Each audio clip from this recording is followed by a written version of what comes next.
दीपक देता है रोशनी फैलाने की प्रेरणा, फलदायी वृक्ष देता है देने की प्रेरणा, मधुबन देता है महकते रहने की प्रेरणा, महान व्यक्ति देते हैं जीवन जीने की प्रेरणा।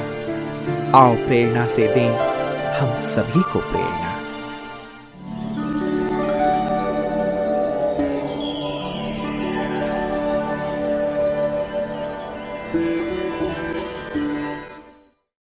इंदौर मध्य प्रदेश राज्य का एक महानगर है। यह शहर मध्य प्रदेश की वाणिज्यिक और ऐतिहासिक राजधानी है। इंदौर में स्थित गांधीनगर ब्रह्मा कुमारी ईश्वरीय विश्वविद्यालय की मुख्य संचालिका है राजयोगिनी आदरणीय शुभांगी दीदी जी। आपका जन्म 1966 में महाराष्ट्र के वर्धा जिले में हुआ। आप बचपन से ही पढ़ाई, संगीत आदि में विशेष रुचि रखते थे। आप नम्रता, सरलता, संतुष्टता आदि दिव्य गुणों से भरपूर शांत चित्त आत्मा है। 1983 में महाराष्ट्र के अमरावती से आपको ईश्वरीय ज्ञान की प्राप्ति हुई। 1986 में आपने अव्यक्त बाप दादा से मिलन मनाया। बाप दादा एवं दादियों से प्रेरणा लेकर तुरंत ही आप ईश्वरीय सेवाओं में संलग्न हो गए। तब से आप नागपुर, अमरावती, वर्धा, चंद्रपुर, परतवाड़ा, तुमसर, जयपुर आदि विभिन्न स्थानों पर सेवाएं प्रदान करते हुए 2005 से इंदौर के गांधीनगर में स्थायी रूप से अपनी सेवाएं दे रही है। जन जन को ईश्वरीय संदेश देते हुए आपने अनेक कार्यक्रमों का आयोजन किया। दीदी जी के नेतृत्व में 500 से अधिक विद्यार्थी ज्ञान योग से लाभान्वित होकर अपने जीवन को दिव्य गुणों से सजा रहे हैं।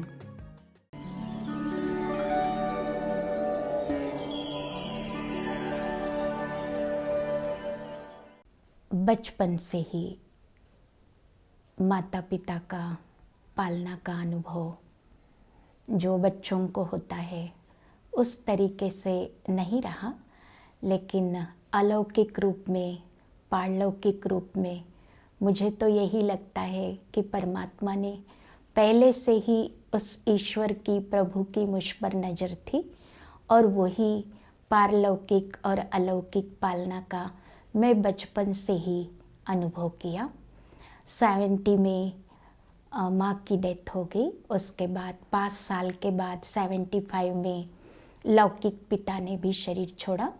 उसके बाद में मेरी 4वीं से 9वीं तक जो पढ़ाई है नागपुर में चाचा जी के यहाँ हुई और उसके बाद जब मैं 9th क्लास में थी तब मेरी बड़ी सिस्टर की शादी हुई। तो उसके शादी के बाद मेरी 9वीं से 12वीं तक की जो पढ़ाई है मेरे भाई अमरावती रहते थे तो उनके यहाँ हुई। तो मेरे भाई, हमारी बुआ जी थे, उनको दत्तक गए थे, तो दत्तक पुत्र होने के कारण उनके यहाँ पर मैंने पढ़ाई करी। और इसी दौरान परमात्मा की खोज तो मुझे बचपन से ही थी। सारा टाइम मेरा मन भक्ति पूजा में ही लगा रहता था और जो भी मेरे फ्रेंड्स होते थे तो यंग फ्रेंड्स के साथ मैंने कभी दोस्ती नहीं की। मेरे फ्रेंड्स हमेशा दादाजी, दादी जी हुआ करते थे।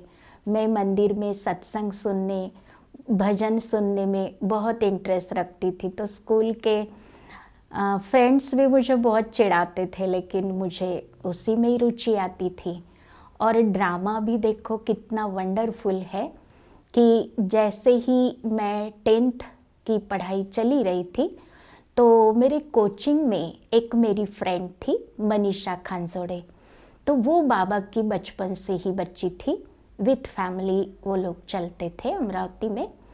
तो उसका जीवन मुझे बहुत प्रेरित करता था कि ट्यूशन होने के बाद वो तुरंत चली जाती थी और कहीं भी ज़्यादा मिक्सअप नहीं होती थी। तो मुझे पता नहीं उससे बहुत ऐसा आकर्षण होता था। तो फिर मैंने कई बार पूछने की कोशिश करी कि आप कहाँ जाते हो, क्या करते हो, लेकिन वो योग ही नहीं आया। फिर 10th से हम 11th में चले गए और ड्रामानुसार उसका और मेरा कॉलेज एक ही हो गया। बाबा ने जो मुझे अपनी गोदी में लेना था, तो 11वीं में जिस कॉलेज में मैंने एडमिशन ली, तो ड्रामानुसार मनीषा भी उसी कॉलेज में आई और देखते ही देखते हमारी दोस्ती इतनी अच्छी हो गई कि हम एक ही क्लास में एक ही बेंच में बैठा करते थे। तो जब भी पीरियड ऑफ होता था या घर से कॉलेज या कॉलेज से घर जाते समय जो भी चर्चा होती थी वो केवल और केवल बाबा की ही होती थी और मैं धीरे धीरे बाबा की तरफ आकर्षित होती गई।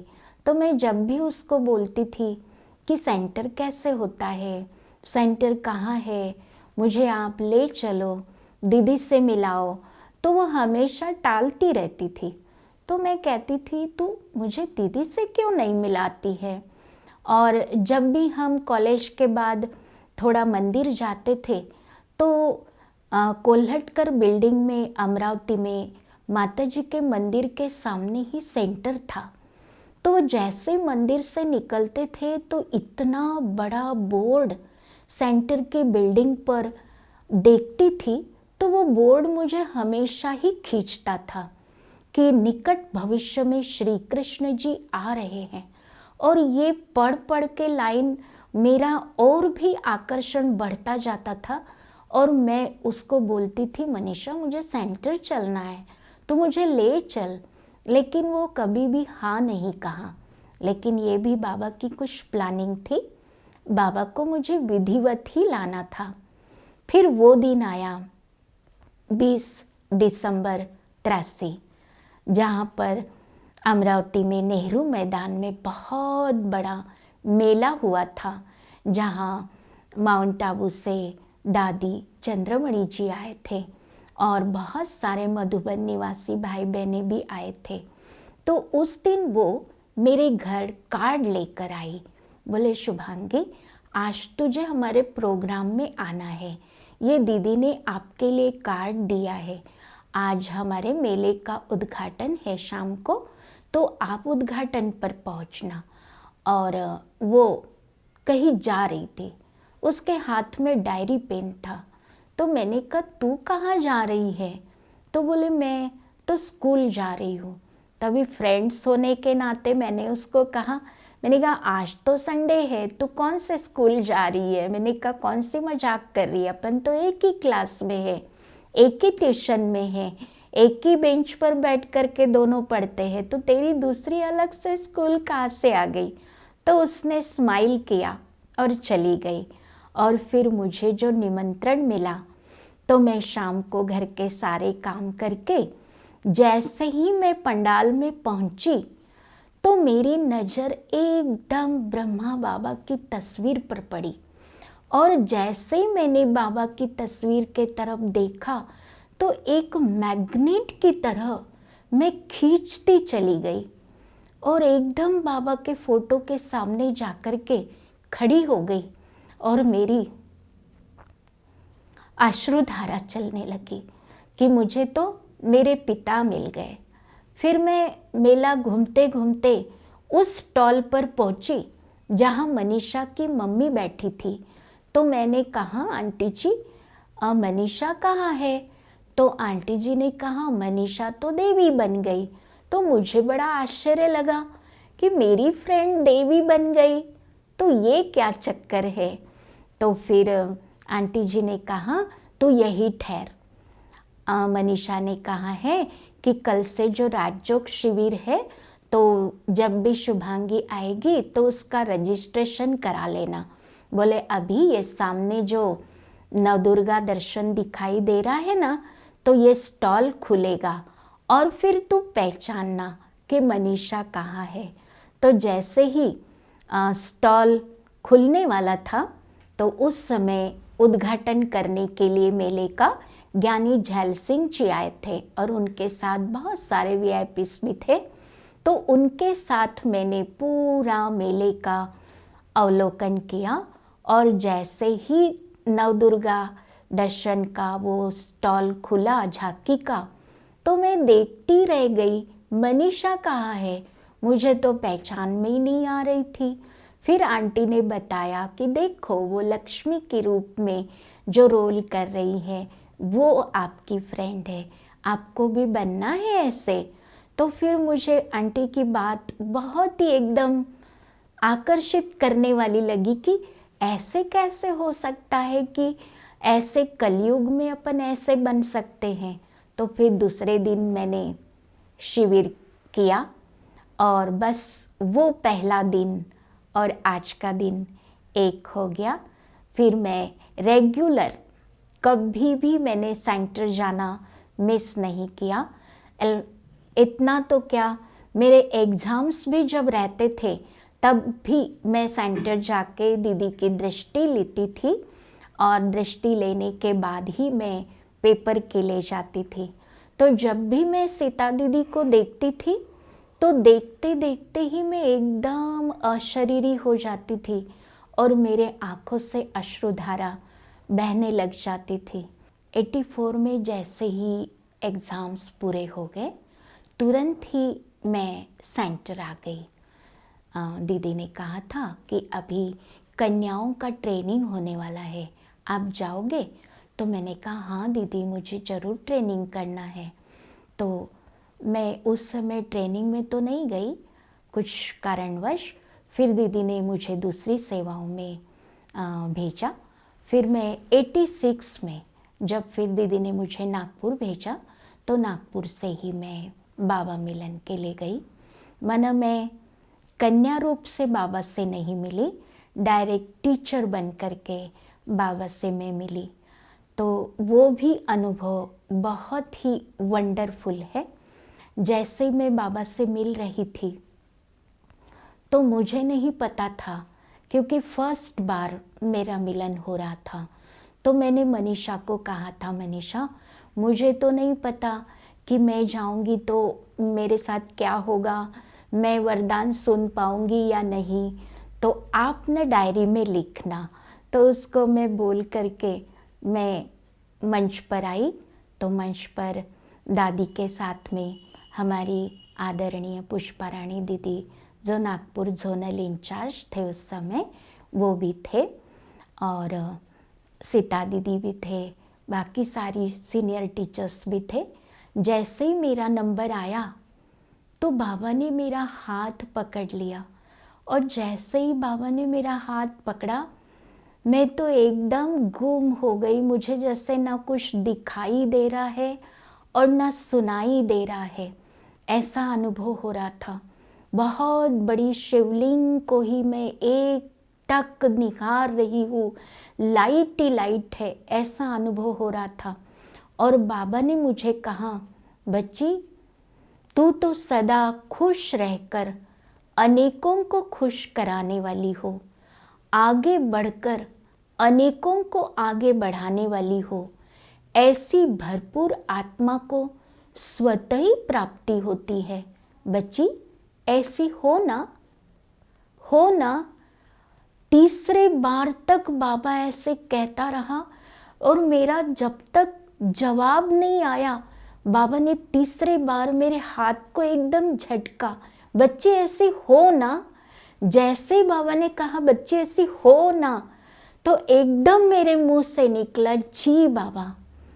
और उसके बाद तो मुझे कुछ भी होश नहीं था कि मैं कहाँ हूँ, क्या हूँ और कैसे वो सारे फोटोज़ बाबा मिलन के उस समय मधुबन में निकाले गए और कैसे वो गैलरी में लगाए और सभी ने मुझे कहा कि ये आपका फ़ोटो लो। तो मेरे को बड़ा आश्चर्य लगा कि मैंने तो कभी नहीं कहा था किसी को कि जब मैं बाबा से मिलूंगी तो मेरा फ़ोटो लेना। और बाबा ने मधुबन में फ़ोटो निकाल कर मधुबन निवासी भाई मुझे खुद फ़ोटो ऑफ़र कर रहा है। मुझे बहुत आश्चर्य लगा। उसके बाद फिर दीदी ने मुझे काफ़ी जगह सेवाओं के लिए भेजा। ऐसे लगातार 18 वर्ष महाराष्ट्र में नागपुर जोन में सेवाएं दी और उसके पश्चात मैं जयपुर, उदयपुर, राजस्थान में भी 5 साल सेवाएं दी। बचपन से ही प्रभु की खोज तो थी, और मैं जब छोटी थी तब मैं हमेशा ही मेरे घर वालों को यही बोलती थी कि मुझे ना बहुत बड़ा बनना है, मैं बहुत बड़ा बनूंगी, और पता है मैं कभी किसी से पैसे नहीं लूँगी। तो घर में सभी मेरे से हंसते थे कि पता नहीं ये कौन सी बड़ी बनेगी और बिना पैसे की इसकी ज़िंदगी कैसे चलेगी। और ड्रामानुसार कैसे धीरे धीरे वही बात हकीकत में बन गई, ये मुझे भी वंडर लगता है कि कैसे बाबा ने मुझे आरवी से नागपुर लाया, नागपुर से अमरावती लाया, और अमरावती से कैसे बाबा की गोदी में मैं आ गई। और जैसे ही मेला देखा, दीदी को मैं जब भी मेडिटेशन में देखती थी, मुरली सुनाते हुए देखती थी, तो बहुत प्रेरित होती थी कि मुझे इसी प्रकार से जीवन जीना है। लौकिक जीवन का तो आकर्षण कभी था ही नहीं। बाबा के अनुभव तो बहुत सारे हैं, सारी जीवन ही बाबा ने अनुभवी मूर्त बना दिया। लेकिन कई ऐसे विशेष अनुभव है कि मैंने जो भी संकल्प किया, लेकिन संकल्प करने के पहले ही भगवान के पास कैसे पहुंच जाता है और कैसे भगवान एक एक बात का जवाब देता है, ये अनुभव तो बहुत ही मेरे गजब के है। तो यहाँ भी इंदौर में जब हम किराए के मकान में रहते थे, तो मुझे नहीं पता था कि 8 साल तो हम किराए के मकान में रहे, लेकिन 90 साल में मकान मालिक हमको मकान खाली करने के लिए बोलेंगे और मकान खाली करना पड़ेगा, कुछ भी नहीं पता था। लेकिन एक दिन आरती दीदी ने टीचर्स बहनों की प्रीतमपुर सेंटर पर योग भट्टी रखी थी। तो मैं जब सुबह अमृत वेले 2 बजे बाबा रूम में बाबा के पास बैठी थी, तो तस्वीर में मुझे बाबा नहीं दिखाई दे रहे हैं। ये दिखाई दे रहा है कि एक बहुत बड़ा नक्शा है, लेकिन नक्शे से हटके एक छोटा सा बिंदु, और बाबा मुझे कह रहा है, बच्ची तू यहाँ सेवा कर, बच्ची तू यहाँ सकाश दे, सकाश दे। मैंने बाबा को कहा, बाबा ये स्थान कौन सा है? तो वो दृश्य गायब हो गया। फिर सभी बहनों को दीदी ने ओम शांति भवन बुलाया था भट्टी का अनुभव सुनाने के लिए। तो मुझे भी बोला गया, आपको क्या अनुभव हुआ? तो मैंने ये अनुभव सुनाया। तो दीदी ने भी स्माइल किया कि ये कैसा अनुभव, इसका क्या मतलब है? तो कईयों को मैंने कहा कि इसका क्या मतलब है, लेकिन कोई समझ नहीं पाया। लेकिन वो दिन आ गया, हमारी बड़ी बहनों की भट्टी के बाद में छोटी बहनों की भट्टी थी। तो चित्रा बहन मधुबन चली गई, और जैसे मैं पीछे सेंटर थी तो मकान मालिक आए और उन्होंने कहा कि दीदी आप तो दिवाली तक हमारा घर खाली कर दो। तो मैंने कहा ठीक है भाई साहब। तो मैंने चित्रा बहन को फ़ोन लगाया मधुबन में कि मैंने कहा, चित्रा बहन मकान मालिक तो कह रहे हैं कि आपको घर खाली करना है। तो चित्रा बहन ने कहा, दीदी उन्होंने तो मुझे पहले ही बता दिया था, लेकिन मैंने आपको नहीं बताया, आप चिंता करोगे इसलिए। तो मैंने कहा ऐसी बात है क्या? तो भी मैंने बाबा को कहा, बाबा अब यहाँ तो सेवा भी इतनी है नहीं और सेवाधारी भी नहीं है, और अपने पास तो कोई इस प्रकार की योजना है नहीं, लेकिन मेरा तो मन है कि इन्होंने आपको कहा है खाली करने के लिए, और वो गायत्री मंदिर के अध्यक्ष थे सेंटर के सामने, उनका खुद का ही बनाया हुआ गायत्री मंदिर भी था, और मकान पर लिखा था माँ गायत्री सावित्री। तो मैंने बाबा को कहा, बाबा मम्मा ये घर तो आपका ही है, इसमें तो माँ गायत्री सावित्री लिखा है, लेकिन इसमें तो आपको ही जगह नहीं है, तो हम क्या करें? लेकिन इन्होंने 6 महीने का अपने को बोला है, तो ये 6 महीना मुझे नहीं बाबा आपको बोला है, और मैं इनको दिखा दूंगी कि भगवान को आपने ललकारा है, चैलेंज किया है, तो ज़रूर इसमें भी कुछ न कुछ कल्याण है। तो मैं ज़रूर दिवाली में नए मकान पर बाबा के दिए लगाऊंगी। और हकीकत की बात है कि मेरे पास कुछ भी पैसे नहीं थे, लेकिन ये मकान कैसे बना मुझे नहीं पता। मकान मालिक का ही बेटा इंजीनियर था और फर्स्ट उसी साल वो इंजीनियर के एग्ज़ाम पास करके आया था। तो मैंने उसको कहा, आदित्य अभी बाबा का मकान आपको ही बनाना है और मेरे पास जितना होगा मैं आपको देती जाऊंगी, लेकिन आप मुझे ना फोर्स नहीं करोगे, लेकिन मकान कंप्लीट बनाओगे। तो जब प्लाट लेने की बात आई तो रोज़ मैं क्लास हुआ, नाश्ता हुआ कि चली जाती थी प्लाट ढूंढने के लिए। तो चित्रा दीदी कहती थी, आप जा कहाँ रहे हो? तो मैंने कहा प्लाट देखने। तो बोले, आप पागल तो नहीं हुए? अपने पास 1 रुपया नहीं और आप प्लाट देखने जा रहे हो? प्रॉपर्टी ब्रोकर्स को सेंटर पे बुला लेते हो तो वो क्या कहेंगे, इनकी प्लानिंग तो कुछ नहीं है और ये ऐसे ही हमको घुमाते। मैंने कहा नहीं, घुमा नहीं रहे हैं, मुझे जिस दिन प्लॉट पसंद आ जाएगा अपन ले लेंगे। और हामिद भाई साहब फिर उन्होंने कहा, दीदी मैं एक आपको बात बता सकता हूँ? मैंने कहा हाँ भाई साहब बताइए। बोले, ये सामने जो मकान है ना, तो वहाँ मानसिंह जी राठौड़ रहते हैं, तो बोले ये जो बाजू का प्लाट है वो उनको बेचना है, आप उनसे जाके मिलो। तो मैंने कहा ठीक है।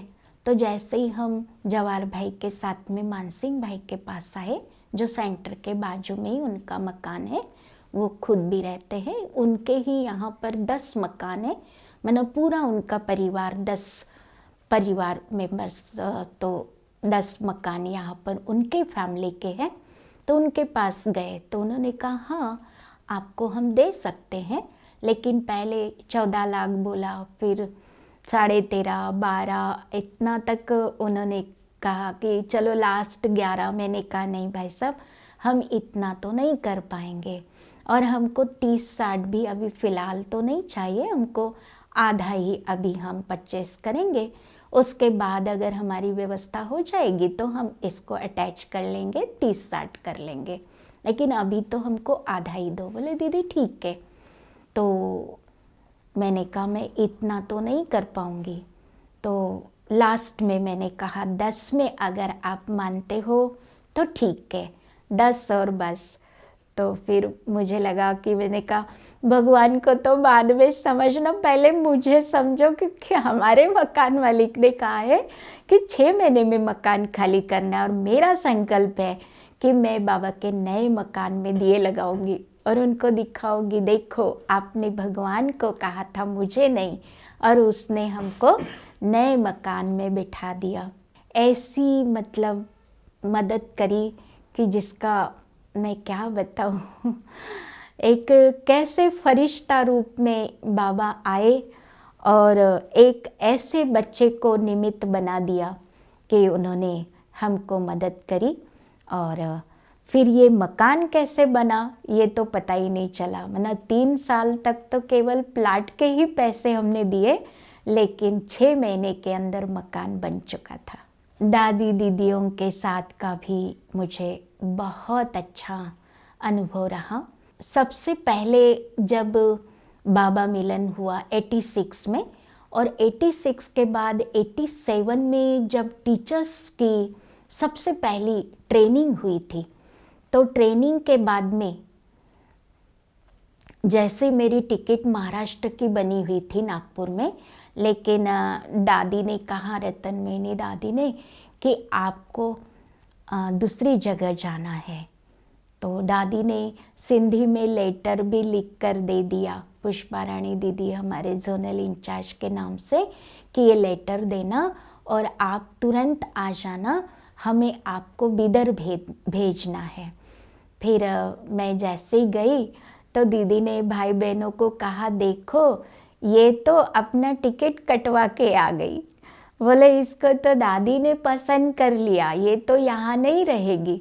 लेकिन फिर बिदर वाले दीदी मेरा इंतज़ार करते रहे, लेकिन दीदी ने फिर मुझे उधर तो नहीं भेजा, दूसरे सेंटर पर भेजा। तो फिर संतोष दीदी बॉम्बे वाले, वो भी मुझे कहते रहे, दीदी को कहते रहे कि ये महाराष्ट्रियन है, मराठी अच्छी बोलती हैं, तो बॉम्बे में अच्छी सेवा हो जाएगी, इसको मैं ले जाती हूँ। तब भी पुष्पा दीदी ने मुझे भेजा नहीं, वहीं पर 18 साल तक सेवाएं करते रहे। लेकिन जब भी मैं जाती थी तो रतनमयी दादी जी मुझे कहते थे, बोले तेरे जैसा हैंड्स ना मुझे राजस्थान में चाहिए, तो जाएगी। मनोहर इंदिरा दादी जी बोलते थे, तेरा नाम ना बहुत कठिन है, मैं ना तुझे शुभांगी नहीं बोलूँगी, मैं आज से तुझे शुभ्रमणि बोलूँगी। तू शुभ्रमणि है ना? मैंने कहा जी दादी। तो तू पंजाब जाएगी? तो मैंने कहा दादी ठीक है, आप जहाँ भेजो। लेकिन वहाँ भी बाबा ने मुझे नहीं भेजा। तो इस तरीके से कई सारे दादियों के साथ के भी अनुभव है। 2005 में जब हम इंदौर आए आरती दीदी के पास में, तो दीदी ने मुझे एयरपोर्ट के हिसाब से गांधीनगर भेजा। पहले यहाँ पर सेंटर खुल चुका था, 2 महीना हो गया था। 2005 में बहनें रहती थी, तो दीदी ने कहा कि आप सीनियर बहन हो, तो सीनियर इस नाते से हमें एयरपोर्ट की सेवाओं के लिए बड़ी बहन को रखना है। तो उसके बाद फिर 12 अगस्त 2005 से यहाँ पर गांधीनगर में सेवाएं शुरू हुई।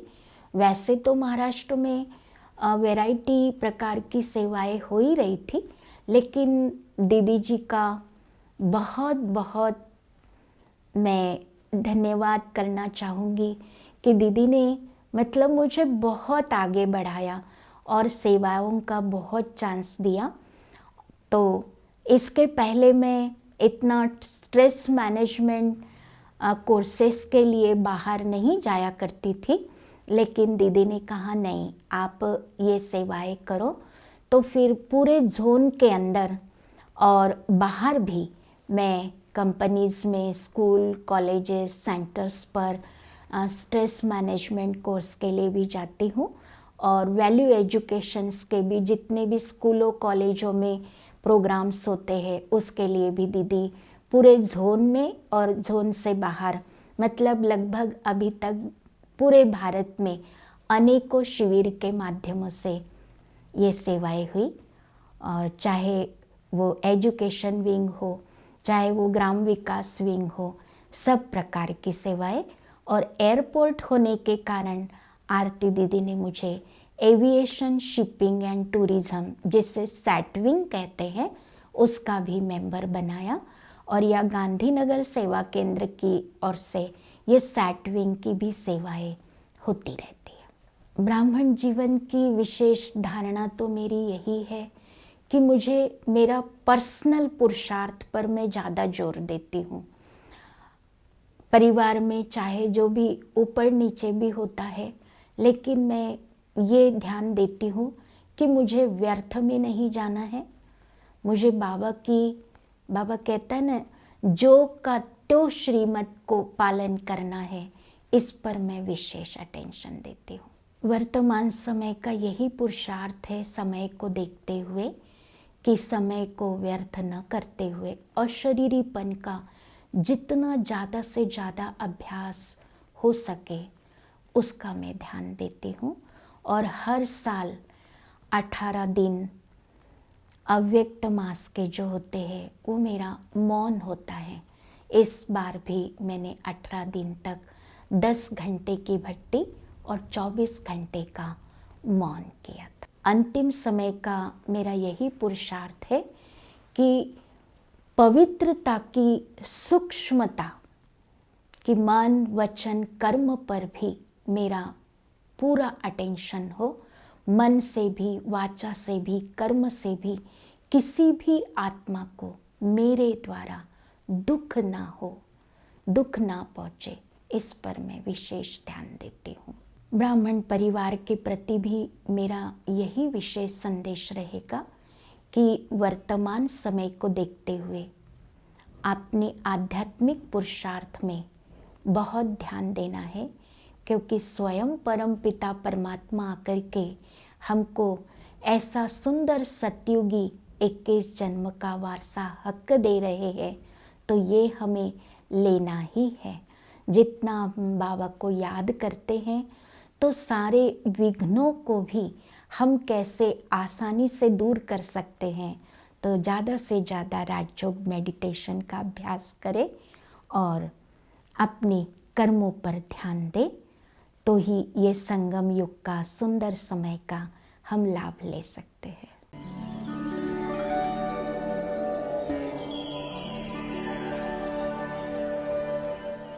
दीदी की विशेषता है कि हर एक को आगे बढ़ाना।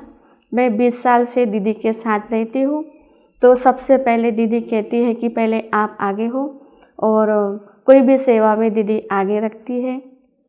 दीदी का इतना अच्छा विशेष गुण है कि वो खुद ही शांत रहती है और दूसरों को भी शांति का पाठ पढ़ाती है, और यही कहती है कि जितना अपन बाबा को याद करते रहेंगे तो बाबा हमको मदद करता रहता है। बड़ी दीदी सबसे अच्छी प्रेरणा देती है हमें। दीदी ने अमृत बेला हमको कैसे करना है, 3:30 बजे उठ के 5 बजे तक अमृत बेला करना है। हम दीदी के आदेश अनुसार 3:30 बजे उठते हैं, 5 बजे तक अमृत बेला करते हैं। दीदी हमारे को माँ जैसी पालना देती है। कुछ भी कार्य होता है तो दीदी हमको बुलाती है, हम टाइम पे आते हैं और सहयोग देते हैं। मैं बीके शुभांगी बहन के संपर्क में आई। उससे पहले जब मैं ज्ञान में थी, लेकिन मेरा सेंटर के साथ इतना जुड़ाव या पुरुषार्थ नहीं था, रोज़ मुरली सुनना ये नहीं था।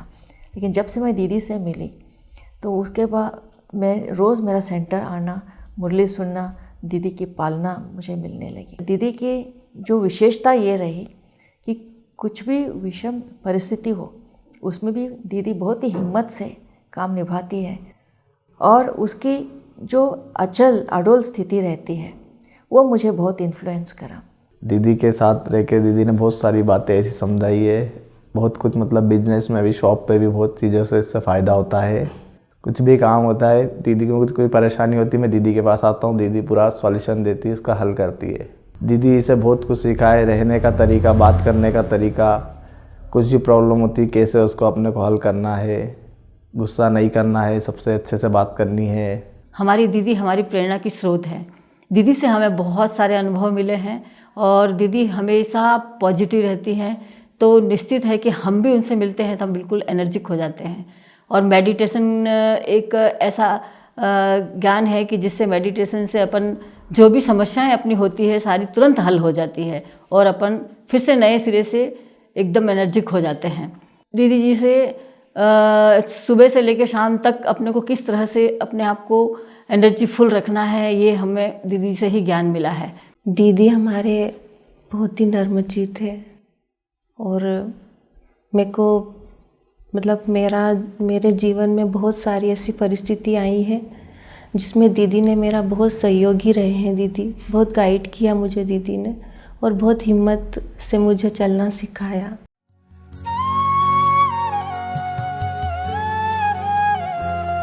प्रभु साथ है,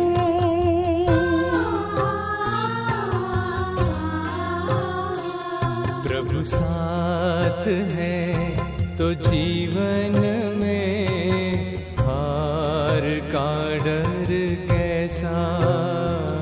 प्रभु साथ है तो जीवन में हार का डर कैसा।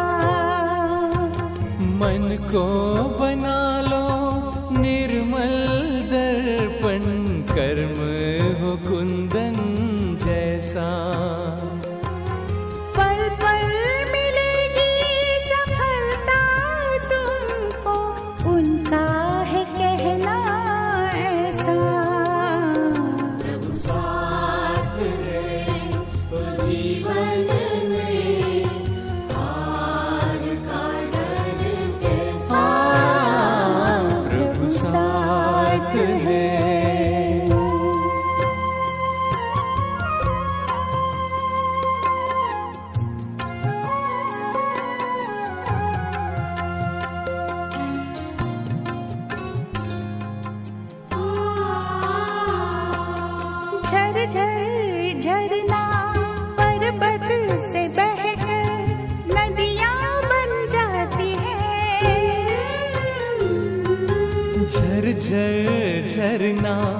पर्वत से बहकर नदियां बन जाती हैं। बहती हुई सुहानी पवन ये सांसें बन जाती हैं। त्याग ही सबको